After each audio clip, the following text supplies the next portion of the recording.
Assalamualaikum warahmatullahi wabarakatuh. Yang berbahagia Ibu Universitas Indonesia Keluar. Pertama, kami mengucapkan syukur alhamdulillah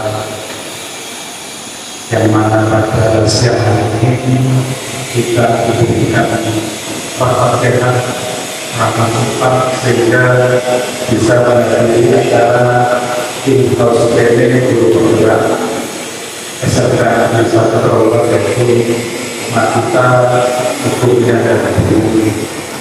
Salawat-salawat kepada junjungan kita Nabi Muhammad Sallallahu Alaihi Wasallam. Mudah-mudahan kita mendapatkan Bapak Ibu,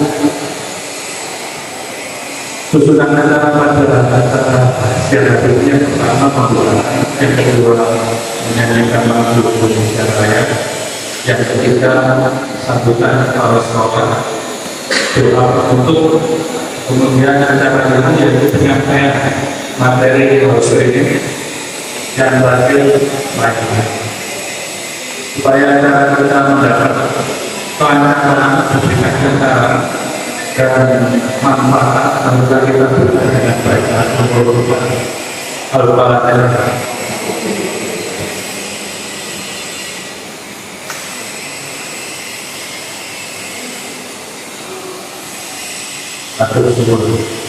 Selanjutnya marilah kita menyanyikan lagu Indonesia Raya bersama-sama. Untuk acara ini dipandu oleh Ibu Nurina. Kepada Ibu Nurina dipersilakan.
Duduk.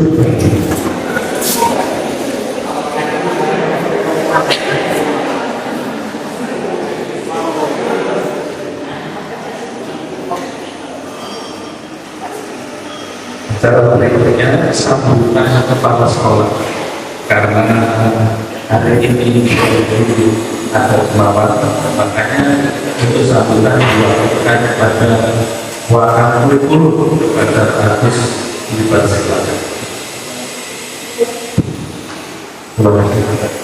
Assalamualaikum warahmatullahi wabarakatuh.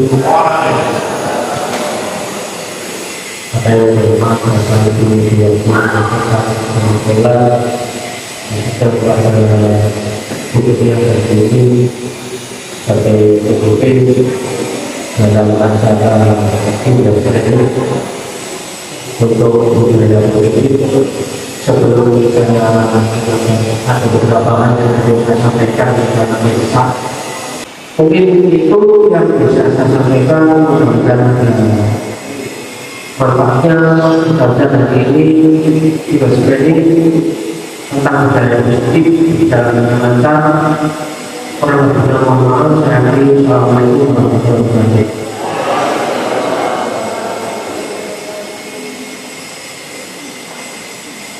Untuk doa penutup minta bantuan Ustaz Umrah kepada Ustaz Umrah.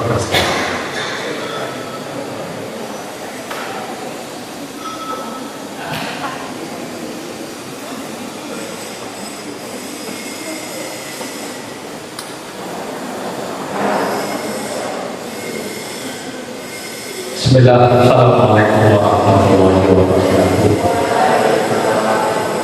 Bismillahirrahmanirrahim. Mari berdoa mengajak kepada Allah Subhanahu wa Ta'ala agar apa yang kita lakukan pada siang hari ini saya tanggal 23 sampai 25 3 hari sehari. Mudah-mudahan apa yang ditulis di situ pada hari ini membawa manfaat bagi kita semuanya. Allahumma amin. Bismillahirrahmanirrahim.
Allahumma sahil umrana wa hasil maqasidana.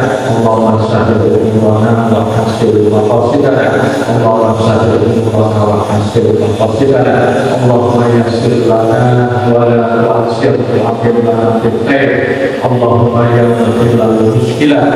Allahumma lakal hamdu wa minkal fadlu wa minkal istana wa ilaihal musta'an wa la hawla wa la quwwata illa billah.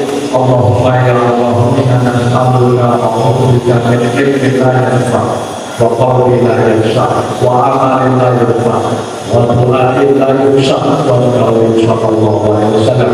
Rabbana atina fid dunya hasanah wa fil akhirati hasanah wa qina adzabannar. Wa bi fadlihi subhanahu wa ta'ala ma yasifun wa salamun alal mursalin walhamdulillahi rabbil alamin. Ihdinas siratal mustaqim. Assalamualaikum warahmatullahi wabarakatuh. Demikian Bapak Ibu rangkaian pembukaan in-house training. Saya selalu berwacana, mohon maaf apabila ada kata yang bermanfaat. Kemudian berikutnya saya serahkan sepenuhnya pada dua materi teman kita berbuka. Yang pertama, simpelnya simpel gizi kuliah dulu maupun administrasi dulu.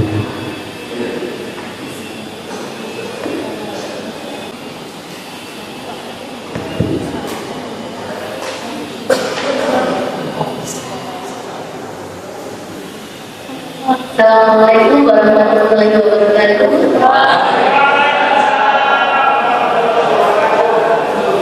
Alhamdulillah. Sebelumnya saya ucapkan terima kasih Bapak Ibu berkenan hadir dalam acara destinasi dari hasil modul 1.4 yaitu tentang budaya positif. Dan mohon izin saya nanti akan menyampaikan tentang budaya positif. Saya di sini tidak untuk menggurui, namun kita belajar bersama-sama. Ya, mohon izinnya Bapak Ibu untuk menyampaikan hasil designasi budaya positif. Sebelum masuk ke materi, biar siang-siang, biar semuanya semangat. Ya, biar semuanya semangat. Kalau saya tanya ini, kalau saya bilang tepuk satu, maka jawabnya yes. Kalau tepuk dua, oke. Kalau tepuk tiga, semangat. Kalau empat berarti konsentrasi. Kalau lima berarti siap belajar. Yang baik. Biar semangat. Ya, nanti kita coba. Nanti kita mulai ya. Tepuk satu, tepuk dua, tepuk tiga, tepuk empat, tepuk lima. Baik. Memang di sini Bapak Ibu guru hebat sekali ya, jadi langsung bisa. Ya, di sini kenapa hidupnya ini modelnya mohon maaf Bapak Ibu, karena tadi kita ini di sini saya tidak jadi kita belajar bersama-sama. Mungkin nanti Bapak Ibu bisa punya pendapat yang lain. Jadi ini sebelum tentang kita bicara tentang budaya positif di sekolah, kita ini untuk pendidikan Indonesia mengacu pada filosofi pendidikan menurut Ki Hajar Dewantara. Jadi pendidikan di sini adalah menuntut segala kodrat anak untuk mencapai keselamatan dan kebahagiaan yang setinggi-tingginya baik sebagai manusia maupun sebagai anggota masyarakat. Jadi kita yang perlu kita garis bawahi di sini Bapak Ibu adalah yaitu menuntun dan juga kodrat anak. Lagi di sini dalam menuntun tumbuh dan hidupnya kodrat anak ini kita hanya bisa memperbaiki lakunya, bukan dasarnya. Jadi perilaku yang kita perbaiki, bukan dasar anaknya, karena anak pada dasarnya anak itu memiliki kodrat masing-masing, dan anak itu datang ke kita ini bukan sebagai kertas kosong, namun anak sudah mempunyai garis sambarnya, kodratnya itu masing-masing. Tugas kita adalah mengembalinya.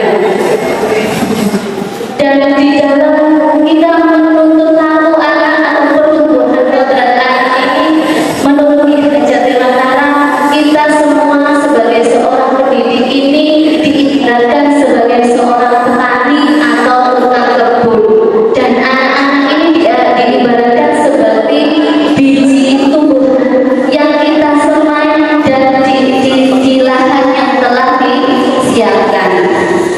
Lah, untuk kalau gurunya adalah petani, anaknya adalah biji. Nah, sekolahnya apa? Sekolah ini kita ibaratkan atau menurut Ki Hajar Dewantara diibaratkan sebagai tempat untuk bercocok tanam. Nah, tugas kita di mana? Tugas kita sebagai seorang guru ini adalah mengusahakan sekolah dan lingkungan yang menyenangkan, menjaga dan melindungi murid dari hal-hal yang tidak baik. Murid di sini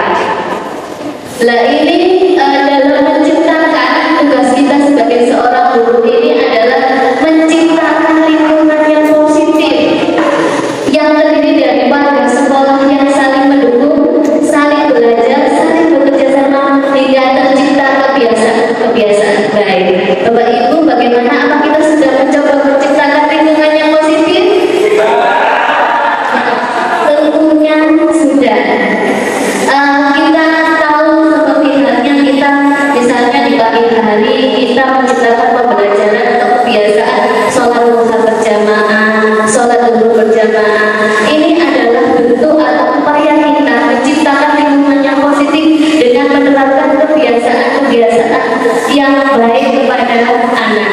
Harapannya ketika melakukan sholat berjamaah, rasa disiplinnya, kemudian tentang ketakwaannya ini bisa meningkat. Dan harapannya di ketika kebiasaan-kebiasaan ini sudah jadi, maka akan terbentuk karakter-karakter yang baik pada anak.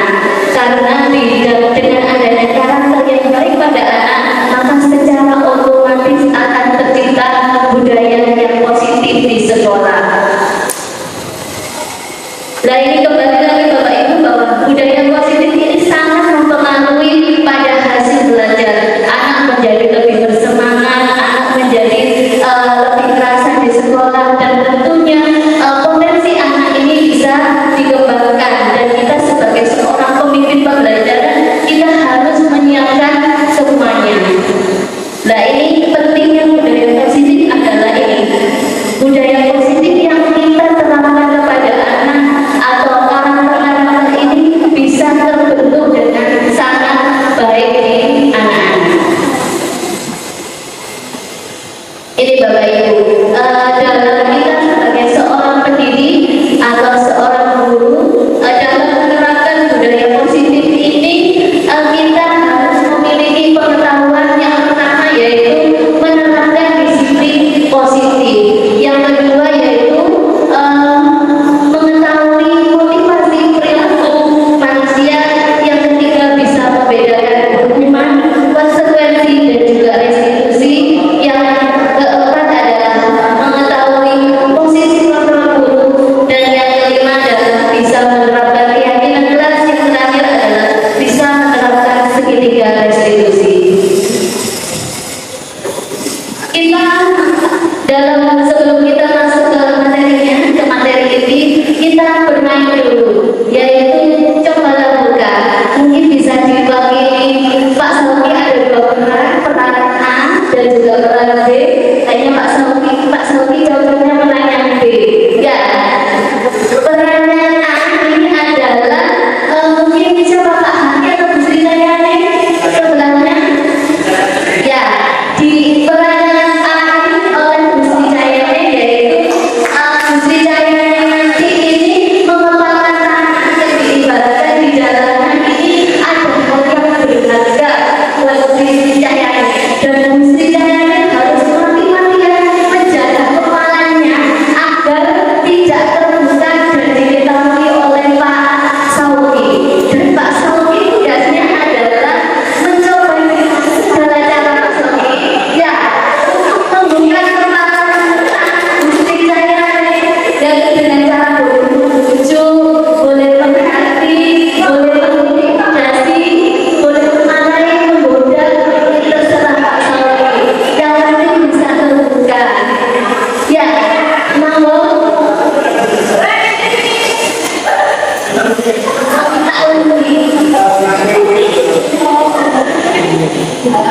Sri Dayani bisa kepalanya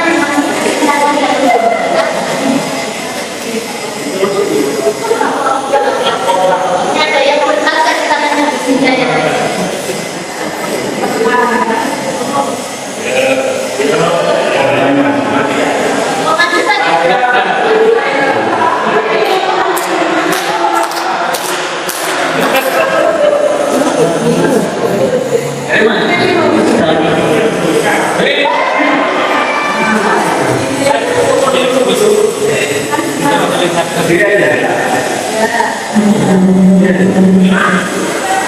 maju tadi? Dengan sekuat tenaga mempertahankan kepalanya.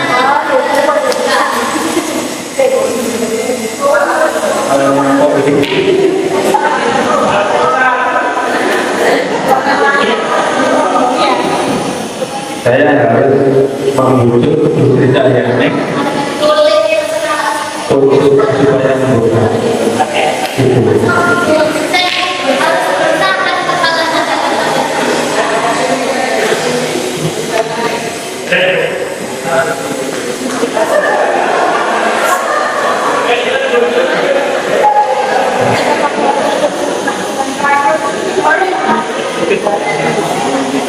gereja yang lain.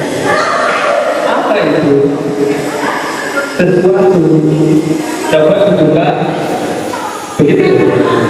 Jawabannya begitu. Terserah saya. Itu loh gak penting. Tuh, itu loh jangan dilarang. Ya, jadi Allah itu. Ya, ini takkan yuk.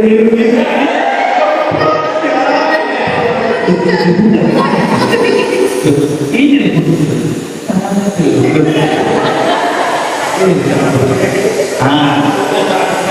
ini cepat. Ya Allah, saya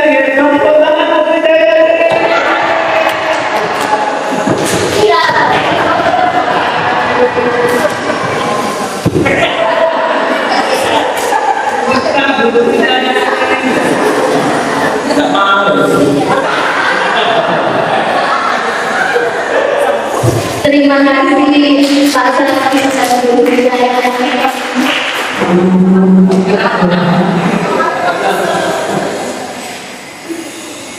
Bapak Ibu dari contoh tadi bagaimana menurut Bapak Ibu?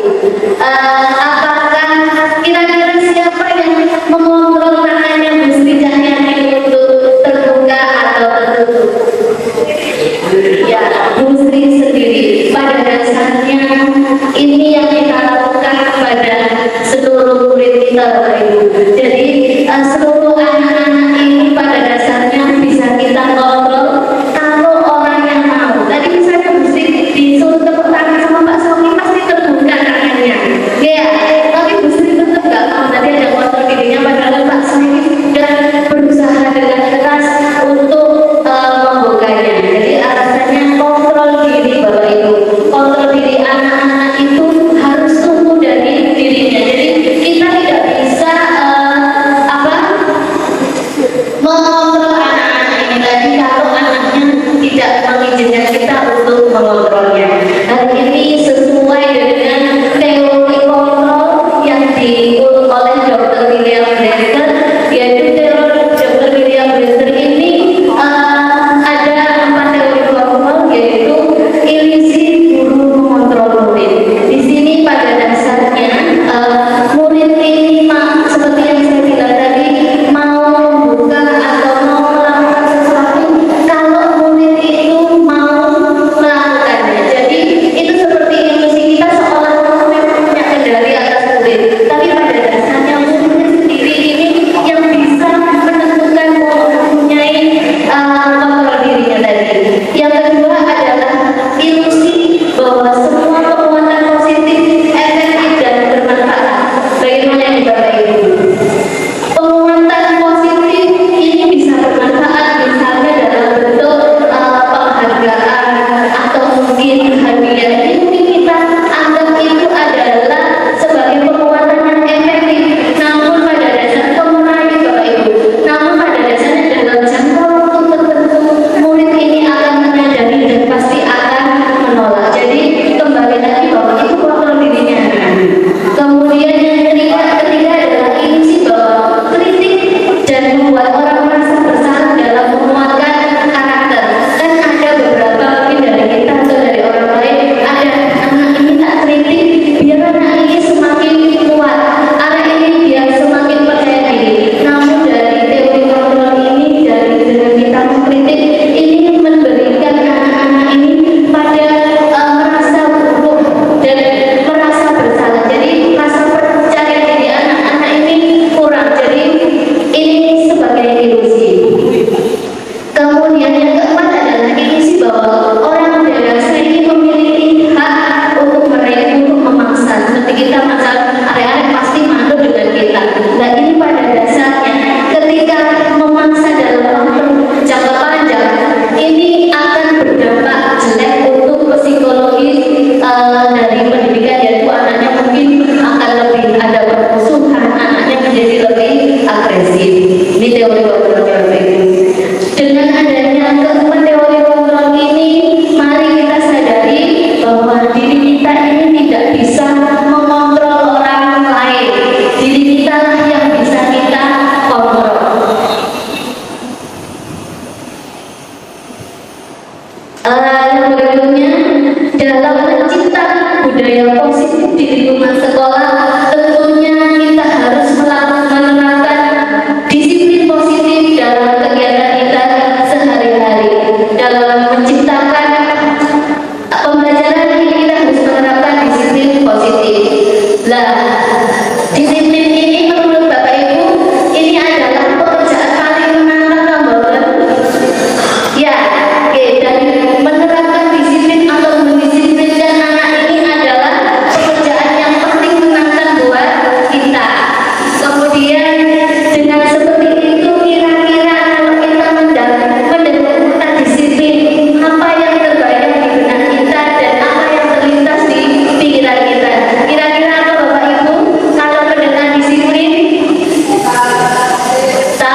dihukum, bisa seperti itu. Kemudian anaknya bisa, oh nanti saya kalau datang pagi maka saya dapat penghargaan, saya dapat nilai yang bagus, saya terkenal, atau saya nanti bisa jadi ketua OSIS, ini bisa seperti itu.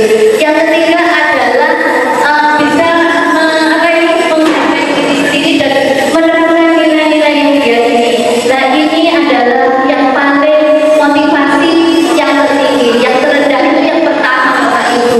Biasanya anak-anak yang menghindari hukuman ini akan melakukan sesuatu ini biasanya bertanya, kalau saya nggak lakukan itu kenapa? Atau saya dapat apa? Itu adalah yang pertama. Yang kedua adalah mendapat imbalan. Saya melakukan ini dapat apa?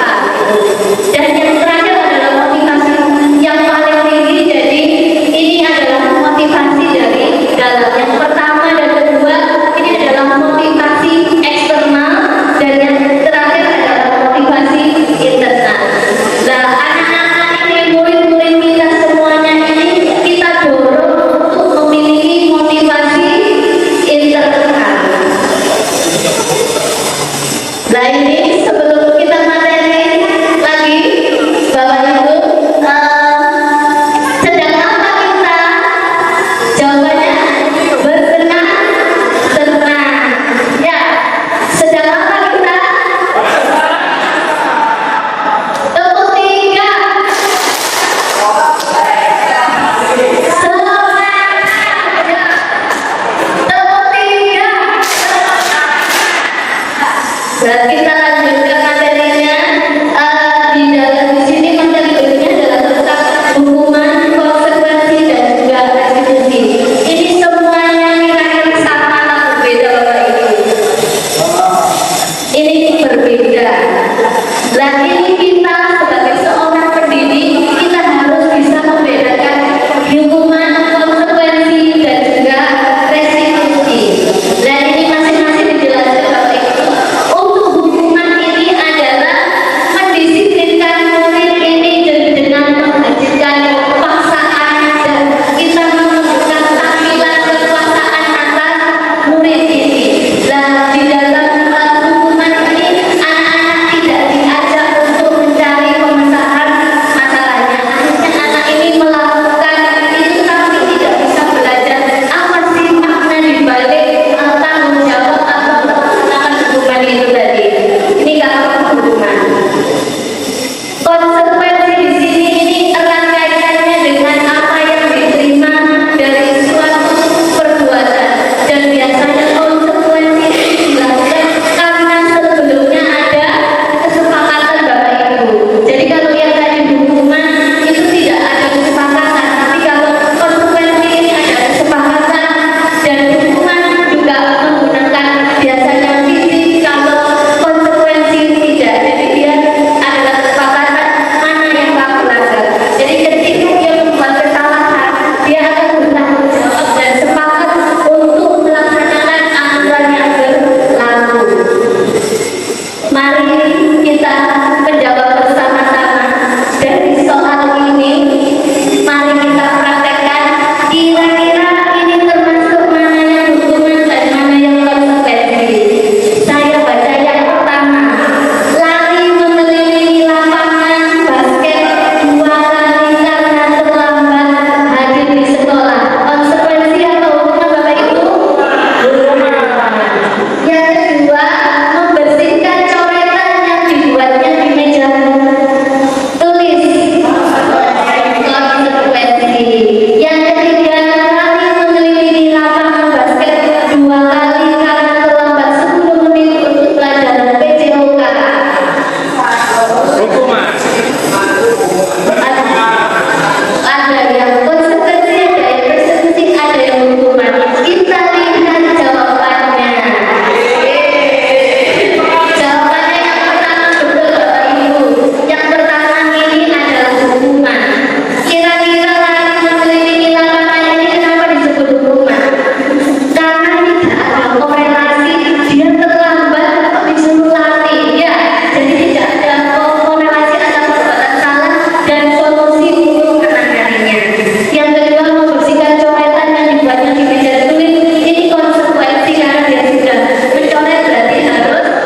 dipromosikan.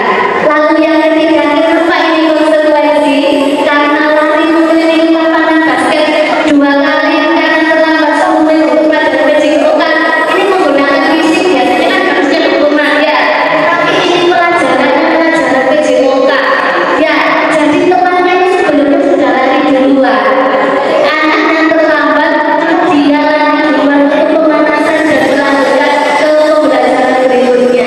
Jadi nggak salah kalau guru pejikokan perlu lari, tapi kalau guru nanya yang itu lari apa hubungannya korelasinya dengan kesalahan yang dilakukan oleh guru. Nah ini Bapak Ibu didukung oleh penghargaan. Ini juga hal yang baru juga buat saya. Saya baru tahu bahwa didukung oleh penghargaan. Kalau kita biasanya kan melakukan penghargaan, memberi imbalan.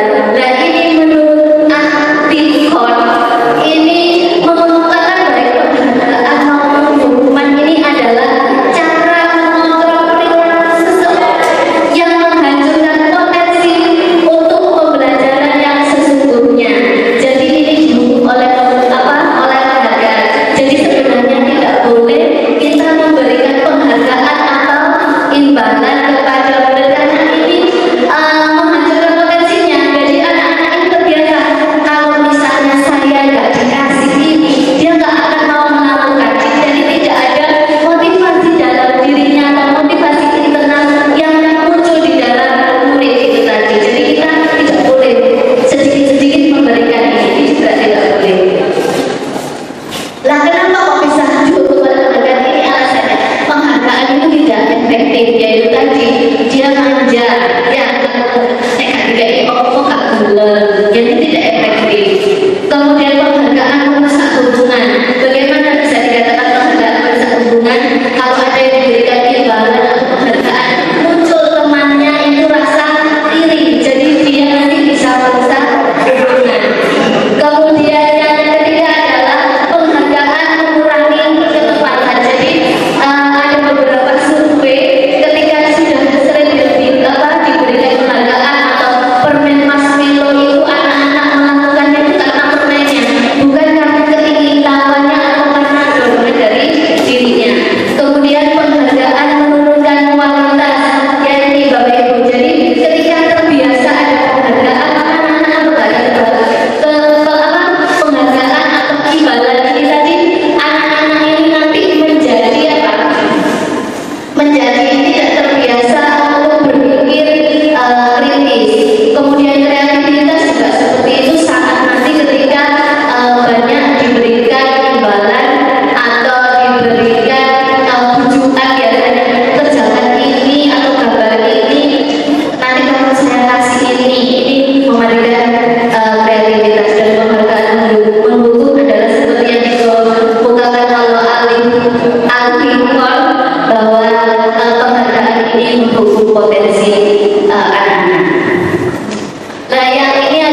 Lah ini kebutuhan dalam menciptakan lingkungan yang aman dan mendukung, maka sebagai seorang guru kita harus menyiapkan anak-anak untuk memiliki pribadi yang berdaya, seimbang dan juga bahagia.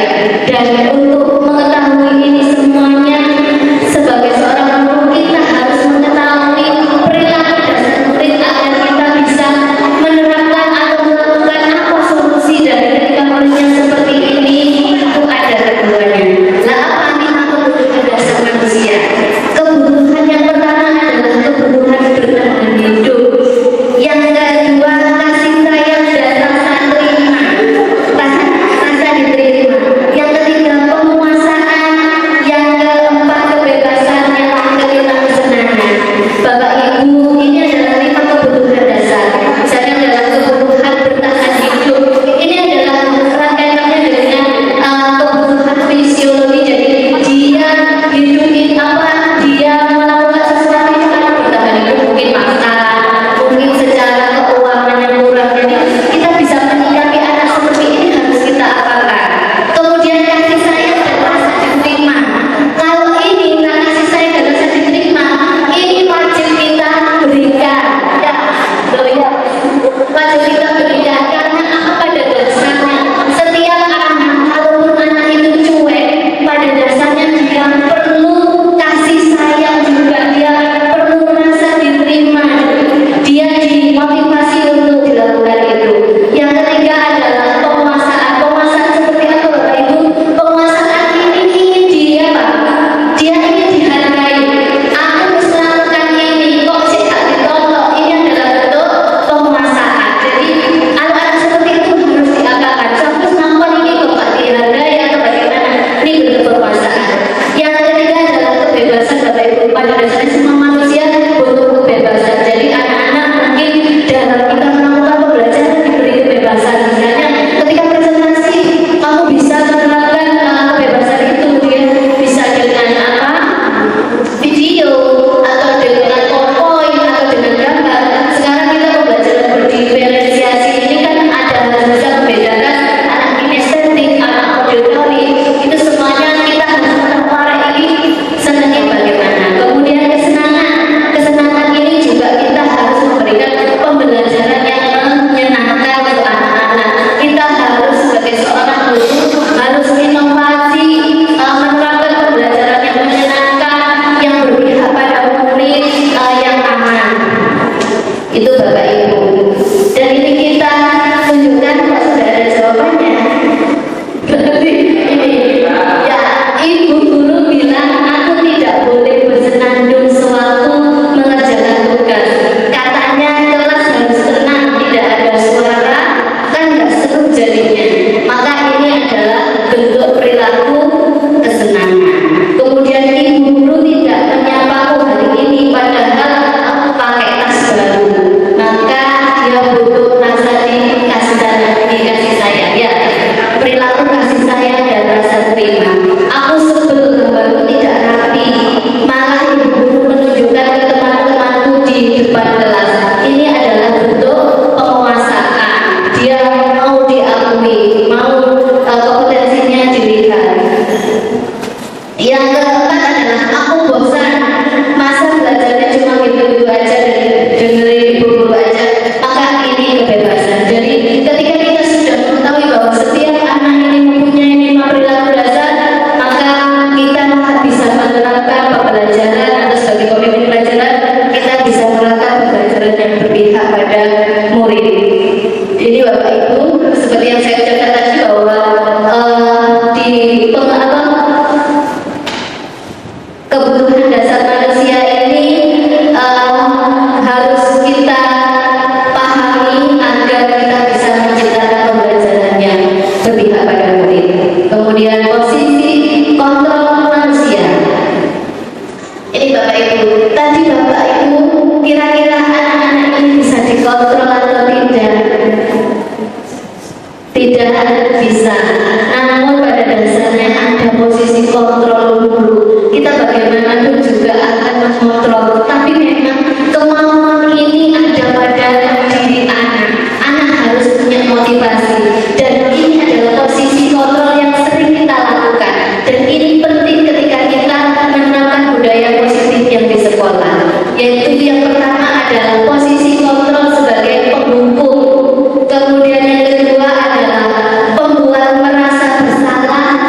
lihat bahwa kebutuhan dasar manusia, posisi kontrol manusia ini yang pertama penghukum, biasanya sering menerapkan hukuman berupa fisik maupun verbal. Kemudian yang kedua adalah membuat merasa bersalah, biasanya menciptakan anak itu tidak nyaman, rendah diri, ini membuat rasa bersalah. Kemudian yang ketiga adalah teman, yaitu dekat dengan murid, kemudian berusaha merayu murid, ini adalah teman. Pemantau ini mengawasi orangnya akan menerapkan perilaku pada murid ini berdasarkan aturan yang ada. Dan yang terakhir adalah manajer. Manajer ini dia bertanggung jawab untuk ke murid, dia mempersilahkan murid untuk melakukan solusi atas dirinya sendiri. Nah, yang paling bisa disarankan adalah kita sebagai kontrol manager. Di dalam tabel ini sudah dilakukan penghukum itu yang bagaimana? Biasanya yang sering hadir, menunjuk-nunjuk, menyakiti, menyinari. Biasanya kemudian sering berkata seperti ini. Kalau kamu tidak melakukan, saya akan gitu. Kalau kemudian merasa bersalah, biasanya menunjukkan kekecewaan. Kamu sudah mengecewakan bapak atau ibu, minta tolong dong, ini berteman. Dan di sini bapak ibu penghukum dan membuat orang bersalah ini adalah menciptakan identitas gagal dari seorang murid, yaitu ini adalah sebuah kontrol negatif. Yang teman adalah biasanya sering membuat alasan pada murid, ini teman ini lakukan untuk bapak ibu dulu, tolong dong bapak ibu dulu ini ya, kamu bantu bapak ibu, ini biasanya teman. Dan biasanya dekat dengan anak-anak, kalimat yang halus ini adalah perilaku teman. Yang ketiga adalah pemantau, yaitu biasanya pemantau itu mengetahui, dia bisa oh aturannya kayak gini, biasanya seperti apa, ini pemantau. Nah ini biasanya ketika anak-anak tahu apa peraturannya, kemudian apa konsekuensinya, apa sanksinya, apa yang sudah kamu lakukan, ini adalah pemantau. Dan ini adalah termasuk menciptakan identitas berhasil, dan ini adalah kontrol murid. Kemudian yang terakhir adalah kontrol diri. Jadi mengajukan di sini adalah seringnya manajer itu kalau ada anak bersalah tidak langsung menjudge, dia mengajukan pertanyaan, kamu kenapa melakukan itu? Apa yang sudah kamu lakukan? Apa yang kamu yakini? Ini biasanya yang dilakukan oleh manajer. Dan Bapak Ibu diharapkan kita semuanya berada pada posisi teman, pemantau dan juga manajer, tapi yang paling disarankan adalah sebagai manajer. Dan ini dengan kita mendukung budaya positif, kita tidak boleh terlepas dari perbuatan keyakinan kelas. Jadi anak-anak tadi karena harus mempunyai motivasi internal, ini anak-anak harus mempunyai keyakinan kelas yang harus diyakini dan diputuskan bersama-sama untuk anak-anak melakukan bagaimana ke depannya. Jadi kenapa keyakinan kelas? Kenapa kok tidak peraturan kelas? Karena keyakinan kelas ini adalah sebuah nilai yang diyakini, yang berupa nilai-nilai kebajikan yang harus diterapkan bersama-sama. Dan keyakinan kelas ini bisa mendorong orang lain untuk segera semangat untuk menjalankan keyakinan. Karena bagaimanapun juga Bapak Ibu harus kalau kita mendukung atau aturan yang ditetapkan tanpa anak-anak dilibatkan, maka ini kurang efektif. Jadi biar sama-sama mengetahui kalau kamu bersalah, ini konsekuensinya. Keyakinan kelas ini ciri-cirinya adalah bersifat abstrak, kemudian berupa pernyataan universal dan juga berupa kalimat positif. Misalnya ketika ada dilarang membuang sampah sembarangan, boleh nggak Bapak Ibu? Dilarang. Nah dilarang ini kalau keyakinan kelas tidak menggunakan kata yang negatif, maka bisa ditulis dan ini harus abstrak bersifat universal, maka harus menjaga lingkungan. Jadi menjaga lingkungan ini sudah termasuk membuang sampah pada tempatnya, kemudian menjaga lingkungan ini termasuk dari menjaga lingkungan. Kemudian jangan datang terlambat, ini bisa kita ganti kalimatnya dengan harus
Perayaan Maulid Nabi Muhammad. Oh, yang ini bisa dilihat di YouTube, nanti saya kirim-kirimnya Bapak Ibu untuk kita lakukan sama-sama. Terima kasih. Mungkin kita sebagai seorang guru kita berupaya menciptakan lingkungan yang positif bersama-sama, menciptakan budaya yang positif bersama-sama. Kita harus bergerak untuk menciptakan perubahan dan merubah paradigma yang ada pada diri kita. Ini untuk demi anak-anak, demi menciptakan pembelajaran yang berpihak pada mungkin. Demikian, mungkin ada yang bertanya? Ya, Bu Eni, apa pertanyaannya?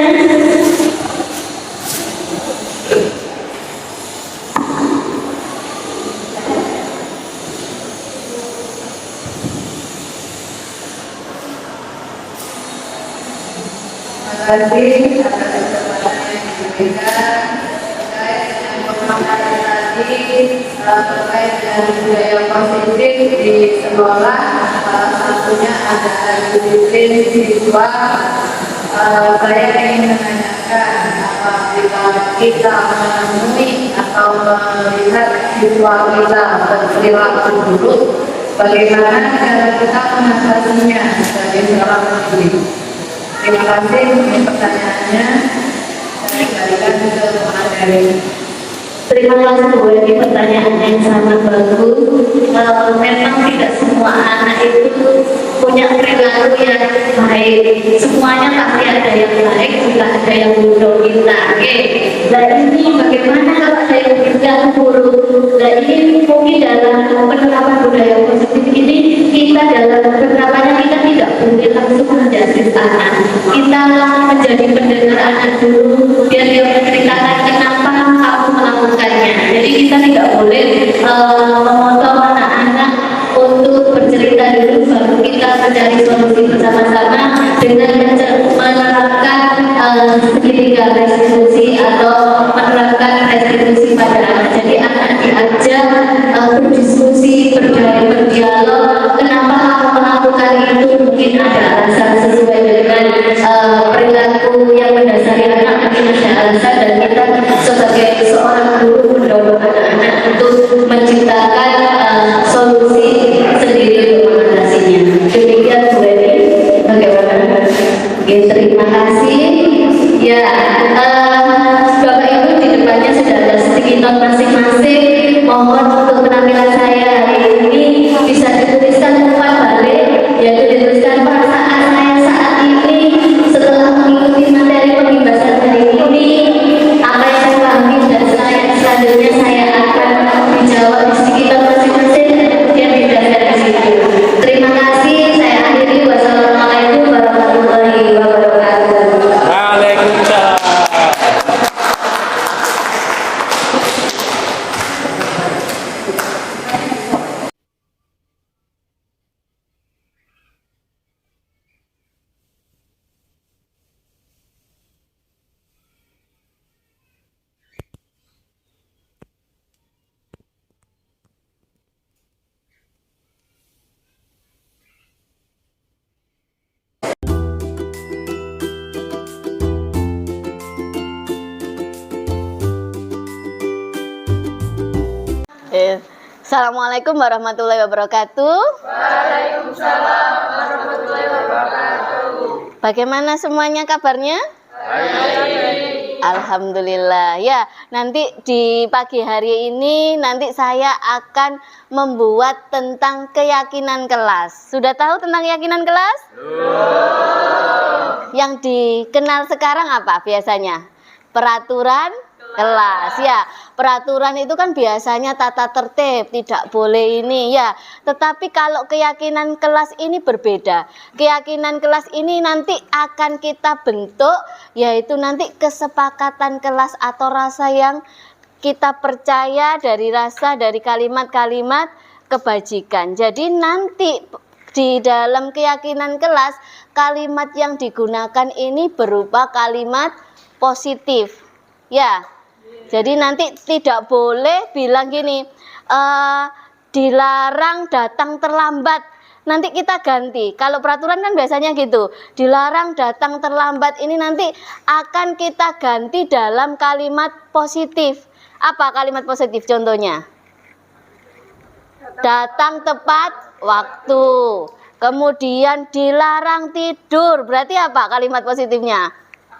Aktif, semangat. Ya, jadi menggunakan kalimat-kalimat yang positif agar nanti kita juga positif, kita meyakini atau percaya hal-hal yang positif. Jadi nanti harus kita sepakati bersama dari apa yang kita bentuk.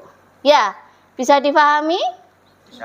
Nanti akan Bu Kurnia bagi satu-satu di sticky note di sini.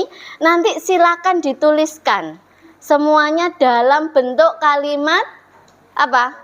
Kalimat positif, misalnya dilarang apa? Buang sampah sembarangan boleh? Ya, sebenarnya kan boleh dilarang buang sampah ya. Itu sebenarnya kalimatnya nggak salah. Namun kita berganti, yaitu harus misalnya apa? Menjaga kebersihan. Jadi kalimatnya positif biar nanti kita terus semangat dan meyakini hal-hal yang positif juga. Ya, saya bagi satu-satu.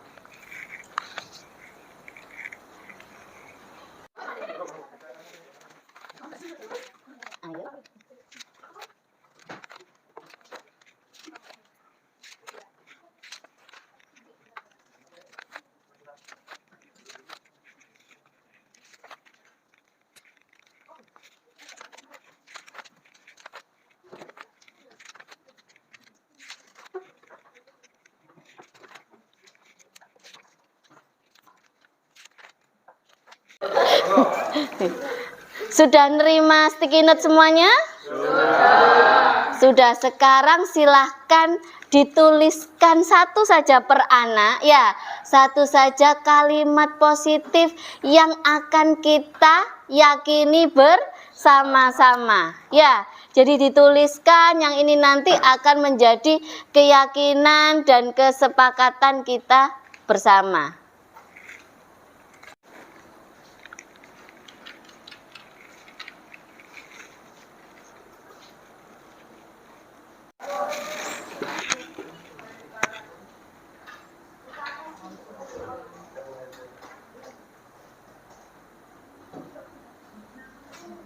Mana?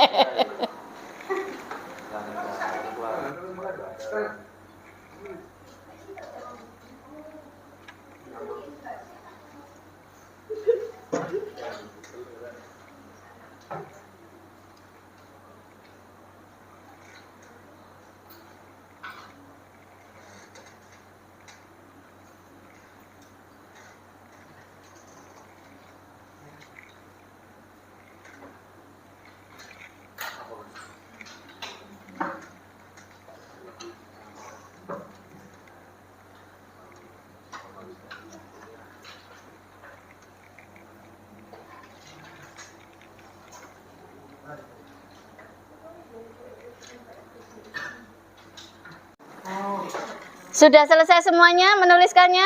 Sudah. Kalau nanti sudah selesai, kali ini sudah selesai, silahkan ditempelkan satu persatu semuanya bergantian untuk maju ya.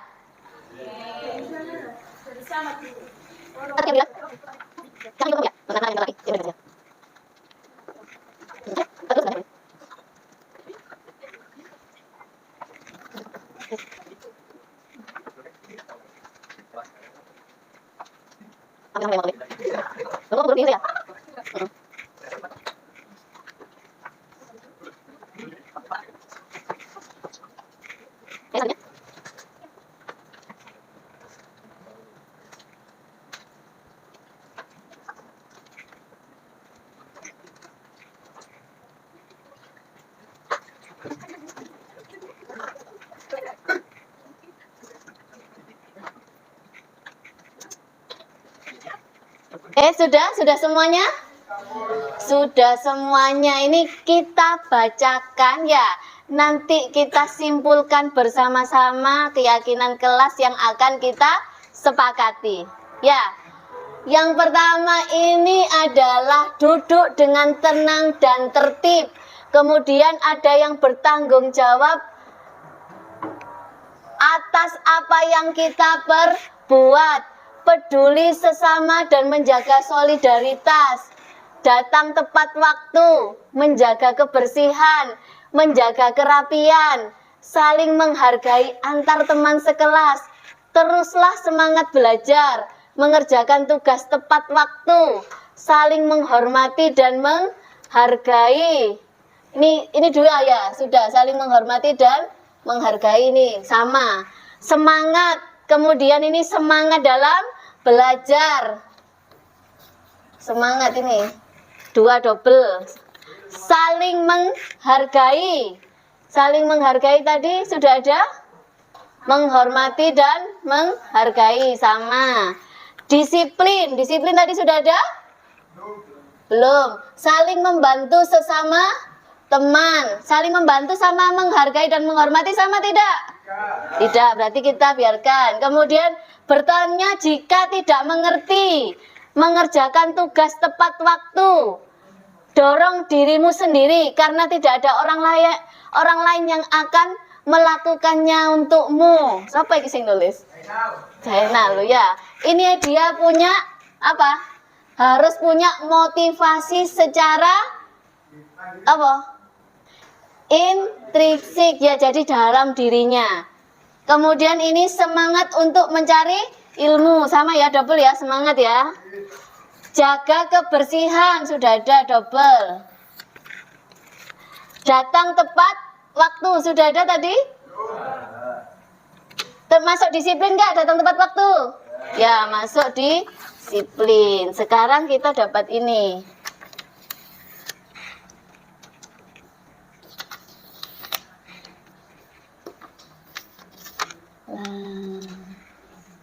Berapa ini keyakinan kelas yang kita dapat peroleh dari ini tadi? Berapa?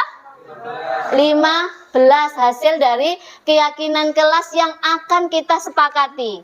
Kenapa sih keyakinan kelas ini kita bentuk? Ada yang tahu? Tidak tahu. Keyakinan ini adalah membuat kita atau mengatur langkah kita agar kita menjadi pribadi yang bertanggung jawab, mandiri, dan juga menjadi orang yang akan lebih baik lagi. Jadi kita harus mempercayai ini. Nanti apa yang sudah kita tuliskan bersama-sama ini harus kita pegang dan kita percayai sebagai keyakinan dalam kelas kita ya. Jadi ini adalah bukan lagi peraturan yang diputuskan sekolah, tapi ini adalah keyakinan yang disepakati oleh seluruh anggota kelas. Bisa untuk menerapkannya? Ya, jadi kita harus menerapkan keyakinan kelas yang sudah kita sepakati. Saya bacakan ya keyakinan kelasnya ya. Yaitu yang keyakinan yang sudah terbentuk dari semuanya ada 15 poin, yaitu yang pertama, duduk dengan tenang dan tertib, kemudian bertanggung jawab atas apa yang kita perbuat, peduli sesama dan menjaga solidaritas, datang tepat waktu, menjaga kebersihan, menjaga kerapian, mengerjakan tugas tepat waktu, teruslah semangat belajar, mengerjakan tugas tepat waktu ada tadi ya. Berarti enggak 15, 14, saling menghormati dan menghargai, semangat, dorong diri sendiri karena tidak ada orang lain yang melakukannya untukmu. Jadi apa ini kalimatnya? Mandiri. Jadi dia bisa memutuskan sendiri. Bertanya jika tidak mengerti, disiplin, saling membantu sesama teman. Sudah ini kesepakatannya. Jadi nanti dari kesepakatan ini saya berikan hasil kesepakatan, saya tulis di sini atau kita bersama-sama menuliskannya. Di sini semuanya sebanyak 14 poin dan kita tanda tangani bersama-sama ya. Kemudian kita juga menerapkan dan meyakini semuanya bersama-sama. Bisa? Bisa. Siap, semangat? Siap.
Assalamualaikum warahmatullahi wabarakatuh.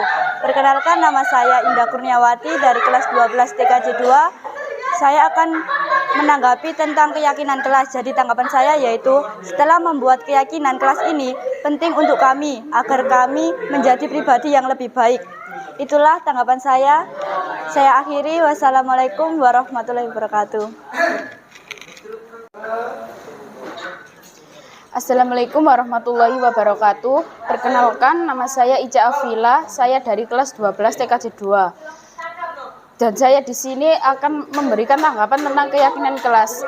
Setelah pembuatan keyakinan kelas ini, saya merasa keyakinan ini sangat penting untuk kami karena kami menjadi lebih terarah dan mempertanggungjawab atas apa yang kami sepakati. Sekian tanggapan dari saya. Wassalamualaikum warahmatullahi wabarakatuh.